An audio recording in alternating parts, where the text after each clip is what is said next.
Itong bahay na to, pinatayo ng aking mga lola at lolo. I was told na, yun nga, why 2 rooms lang when they had 8 children, di ba? Dito daw sila natutulog. Naglalatag ng banig. Oo, sa sala, di ba? I still believe in the soul of and the ingenuity of the place. That was also my dad's way of seeing things. We had to stabilize everything. Before everything, we had to go from the ground up. Yes.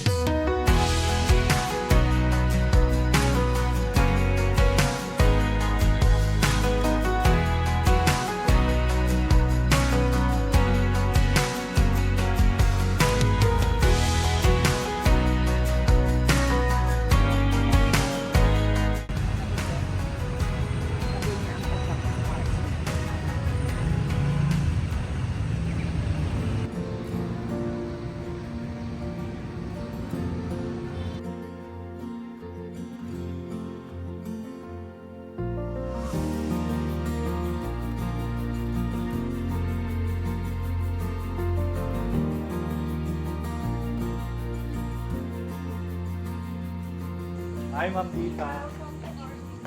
Wow, grabe. Wow! Honor to finally meet you. Finally, First we on. meet. Naku, Oo ikaw nga yung eh. great vlogger. Ganun po ba? Isa, working in embassy. So here, Yes. Kay Roma. Teng, I know Teng. Oo.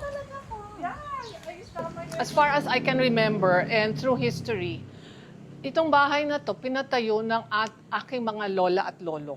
Si Pilar Hizon Sandico and Manuel Sandico.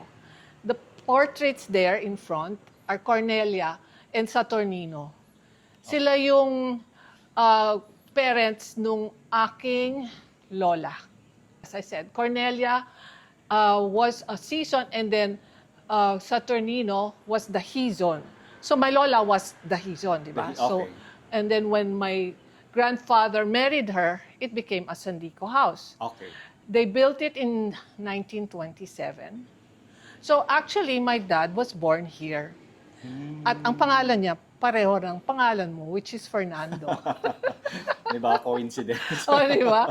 And I'm also Fernandina. So, I mean, para akong junior ng tatay ko. Nice. So yun, the furnitures that were here originally was the bed that I believe, I heard also that my father was born into. And then the other rooms were my grandmother, mayroon siyang kapatid na isa. Opo. And as far as I remember, she was already blind when I met her. Okay. So I think they were very close. And during that time, I was told na, yun nga, why 2 rooms lang when they had 8 children, oo nga. di ba? So, dito daw sila natutulog. Naglalatag ng banig. Oo, sa sala, di ba? Sama-sama. Yun nga, nakabanig sila, nakakulambo, at nakatampipi. Just, kung gusto nilang organize para itago yung mga gamit nila, Nakaganon lang. nakatampipi lang. Nakatampipi ang Oo. tawag niya. I was born in Manila Sa Manila na. kasi nag-move na lahat sa Manila. I was After- told ang Mexico kasi was not a very safe place to be because during that time there were a lot of hukbalahaps from the mountains of Ano po yun, ma'am? Arayat. Ano pong... The hooks were the parang nice people around. Okay. So parang they were sort of the rebels. And parang during that time, syempre natatakot yung mga tao to stay and just live here. So the siblings, at saka nag-aral na silang lahat, yung mga kapatid ng daddy ko. Pati yung tatay ko, nakapag-aral sa Manila. He studied in UST. Yung tatay ko, he was the caretaker of the house. Okay. Kasi lahat ng mga kapatid niya, they all had profession. My aunts naman, they were also out. There was one of my aunts is a nun. She's a pink sister. Tapos the others were mostly housewives, and they all lived in Manila. But kasi my dad also used to travel from Manila to Clark kasi meron siyang mga properties doon. Oo. So nadadaanan niya ang Mexico. Okay. Pero during that time, walang roads kasi yung wala pang mga highways, di ba? Yung SLEX, and the Oo nga, NLEX oo nga, wasn't oo. there. Yes. So you couldn't get straight to Mexico. Kaya medyo matagal, you had to go all the way to Angeles to go back Oo here. nga, oo. Di ba? Totoo. So kung minsan it took us 2.5 hours to Oo. get to this house. Yeah. So my fond memories were, as a child, I used to look out this window and we had makopa trees outside. It's an old Tree nila tree. noon, Oo, no? parang mga ninuno pa natin. Oo. Unfortunately, the 2 old trees na makopa namatay due to old age. So I Okay. had to replant the 2 trees there. So we grew all the plants again, yung mga Yes. bougainvilleas. Some of the trees nahulog dahil sa bagyo. Yeah, Like okay. the santol, Yeah, we had yeah. santol, we had atis, we even have chico, pero it also died Died because na. of So, old age. Now it's almost 16 years because I restored it. I was tasked to restore the house because it was talagang decaying. We had to make the... Lahat deteriorated na karamihan. Oo, kasi pati the foundations The foundation. were all in wood. So talagang nakikita mo, halos 2 prongs na lang tayo doon sa semento. So we had to stabilize everything. Before everything, we had to go from the ground up. There were a lot of wooden areas na Napalitan. yeah, kasi talagang it was parang rotten because Oo. of the anay. Pero the most important part of this house were the calados. If you see, Those, yeah. yes. 'Di ba? Kasi Very intricate, no? it was very parang even for me to have come here at that time. Yeah. Sabi ko, we really have to save the house because of the wood and the carvings on Yes. near the ceiling. That's the embroidery of the house, 'di ba? Yes. And some parts are actually jigsawed, especially the ones with their initials. Pero the others were hand carved. Hand-carved. Oo. So Pampanga is known for their carving, di ba? Yeah. Yung mga wood carvers are from here, especially Betty's Pampanga. So my dad was very familiar with what yeah. crafts they had here. So even our house in Manila had a lot of wood carvings because nga my dad would take yung tatay ko would take yung mga carvers from there to carve the pieces of wood that we used to have. I didn't realize, sabi ko, tagal rin, from 2010, my cousins were also part of this. Kasi sabi nila, sige, let's restore it. So I thought they were gonna be with me all the way. Unfortunately, Hindi na. hindi. Kasi some left for Canada. Oo. And then the others didn't have time. Yeah. So parang sabi ko, ay paano na lang? Ako na lang Ikaw na lang. mag-isa. Ikaw na lang nagmamanage and siyempre may regular visit ka. Yeah. So I really had to undertake all the planning, Yeah. all the restructuring, di ba? And then of course, even the roof, we had to change kasi syempre Oo. lata yan and then madami ng tulo yung bahay. And so many, like kitchen floors had to be fixed. Dito sa Kaida, also that had to be changed. Daming inayos. I had a good architect, so at least we worked on it together. Yeah. And then the next stage, Kamalig de Cornelia. So I named it after my lola. And we used a lot of the old pieces, the planks, yung mga metal planks to Yeah. para lang it has that sense of authenticity, Oo, di ba? yes. Because we didn't really want it talagang sobrang modern.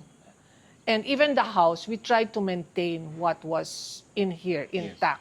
That's why it took a while kasi ayoko rin na you demolish and then you fix and it Oo nga, doesn't oo. look the same, di ba? Yeah. The feel of the house, I still believe in the soul and the ingenuity of the place. So, Totoo.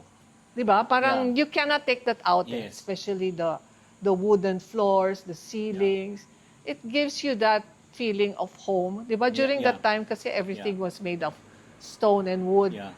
And I think that was also my dad's way of uh, seeing things. Parang that's what he grew up with. So parang that's what he also took home with him. Yeah. And some of the furnitures we also brought in from home, from New Manila. Kasi it was kind of empty. Yeah. So I had to fill up the gaps. Oo nga, yes. Oo. And not everything is totally old. The kamagong table is also from my collection, and the table outside. So we just match things because it was really almost an eclectic house, pero I still wanted to keep the integrity of what it was like when it Oo naman. started, di ba? Yes. That's Totoo. I don't exactly remember how it was because I already grew up. I was older then. Oo. Pero parang feeling ko, I feel this is how it was. So I put a chandelier, I put Yeah. lighting effects, things like that. Na I would Totoo. think it would also add to the feel of the home. Yeah, and it also reflect from your personality, mama. Nakikita ko dito. Kasi you're a fashion designer. Yes. And how long you've been doing fashion? I've been in the fashion industry for 40 years. In fact, I have a book. Oh, yes. Oh, That's the book, yeah. Oh. So we just launched the book a few weeks, no, May 13, just a few months, a Yeah, month to- ago. Actually, we started opening up to the public sometime 2015, something like that. So we've had several location shoots, mga, like GMA used to have their shoots for their teleseries like Halik, di ba? You know that? Yeah. With Oo. Jericho Jericho Rosales. Rosales. And the more famous ones were Maria Clara at Ibarra. Nag-shoot din pala sila Yes, rito. they also came here. And the one of Pulang Araw. I think that one also gave us quite a little more leeway to be able to keep on fixing and adding new things to the house. Yeah. And so that's why it took a while kasi talagang in terms of the income generating, we Yeah. had to, Yeah, we had to augment things together. totoo po. Ang question ko, those floor are original, tama? Ng bahay? This one, yeah, these If I'm are not original floorboards. This one, no? Kaya malalaki pa, di ba? Yung mga Oo. Ganito sahig. talaga yung mga sahig, mga floorings ng Pampanga eh. Oo. Kasi they Originally, had a lot of wood then, di ba? So, yun, the kapis windows, we had to have them fixed. Fixed, oo. Oo. Kasi yung mga iba dyan, butas-butas na. So, Yeah. medyo, we had to retouch that. And then, some of the rooms, It's like if you have a wedding, yeah, you the can bride actually, can stay here. yeah, or the No? family, The then family. the other room could be Yeah. for the bride and groom. It's very picturesque. Maganda siya for mga Picturesque. it's Instagrammable. Oh, Instagrammable. Instagrammable, yes. Ano? So, like I said, this is my father's bed, which I also ended up using for a while. Antique na ito, ma'am. It's really 100 years na ito. Yeah, I think it's Diba? 100. And then this is an aparador. I brought this here. This is my old aparador. And also this writing table. Yeah, study table. Oh, Yep. Yeah. Yeah, and then kasi, di ba, there were a lot of changes. So we had to keep on moving things around. Yeah. Sabi ko, this belongs here, di ba? I mean, Yes. it belongs to the house. So I like to keep it that way. Or like those baskets, those chicken hoops, di ba?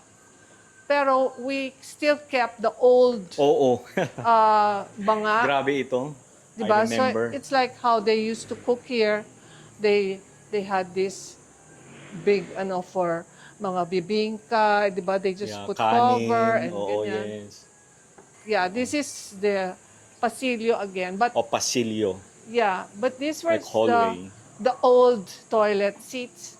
Na how funny kasi they used to have pala 2 seats in the toilet. Dalawa sila, no? Dalawa sila, siguro partners. And then, sa baba niya, it was open.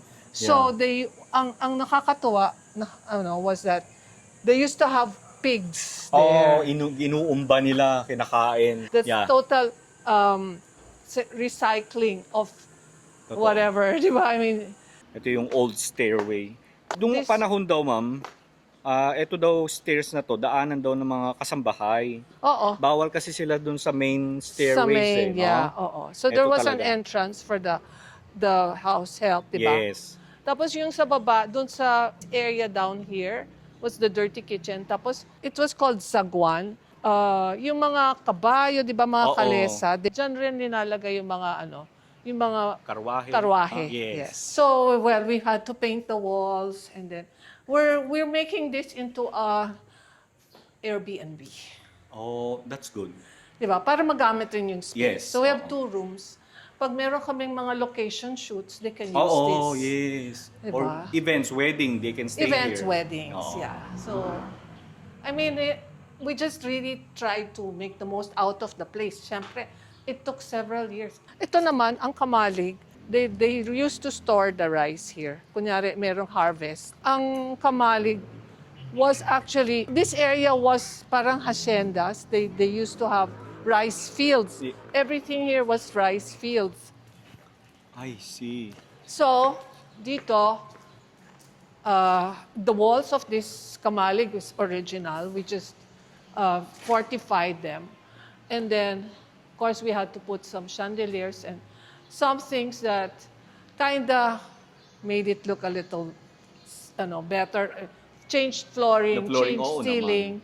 Actually, marami na rin nangyaring mga weddings dito. Oo. And then baptisms and showers for baby Yeah, showers. baby shower. And, yeah. So Prenuptial. we even had a fashion show here at one time, one of my birthdays. I'll lead you to the garden. This is the garden nila. Ang lawak. So this is now the garden. Actually, ang laki na ng mga puno. This was really nothing when I started here. Ah, We had to grow the trees, Oo. yung mga talisay, the bamboo. We also have a Palawan cherry. Here, I wanted kasi the talisay to cover the walkway para 'di ba, there's more shade. yes. At saka syempre yung pag may event, may privacy din. Yeah. To cover. So here, you can actually put up a tent and then Yeah. somewhere out there, you can put an altar or you can put a place where they can have a stage. Yeah. Garden Weddings. Yeah, garden weddings. events. Yes. The place has really been upcycled, parang, just so that it becomes relevant to everyone. And para namang it doesn't go to waste. Totoo. Because we really want to be able to reuse and make things with purpose. Totoo. And eventually, imagine nung una, no one believed in this place because it was really a dead area. Sabi ko, wow, it would have taken so long because this whole street nga was nothing was happening. Eventually, when we built this house, we had our location shoots here and then our neighbors started to clean up. It used to Oh, be syempre. a garbage, like Area. yeah, like they used to just have parang mga recycled Yeah. mga materials dumped in there. Oo. So no one believed in it. And then I said, the church is so near, which is good. Yes. Diba? It's accessible. Walking distance lang. We're not exactly on the main street, which is also good. It's a creeper, Rangoon creeper. Yung scent niyan talagang nakakahalimuyak kasi it filters through the whole house and kamalig. So Yeah. in the afternoon, ang bango-bango dito. It's so nice to be here. We have good gardeners. Yeah. And I'm so pleased that they can maintain the house and even the people we chose to live here. Yeah. They really watch over the house and make sure that everything is clean all the Oo. time. Yun ang importante, yung trust, Yeah. no? Kahit wala kayo, That they they're still do their job. here. Yeah. Na- All in all, it's also good for everyone. We can remember the past and move on to the present and then the future. Kasi that's how we should be in this lifetime, di ba? Look to the past and then live for the future. But again, it should be in our hearts and it should be Yes. we should have to keep that in our minds so that again, even if we have our children's children, we can pass it down to them. Totoo. Sabi nga nila, hindi mo raw ma-appreciate yung kasalukuyan kung hindi ka babalik sa nakaraan. Kayo na nga, di ba? Correct ka dyan. Ayan. Maraming salamat po, Ma'am Dita. Thank you, Fernando. Thank you po. Thanks for coming. I'm really happy that we've met. And so, hopefully, we have more things like this in the future. Thank you po and good luck po. Sige. Thank you.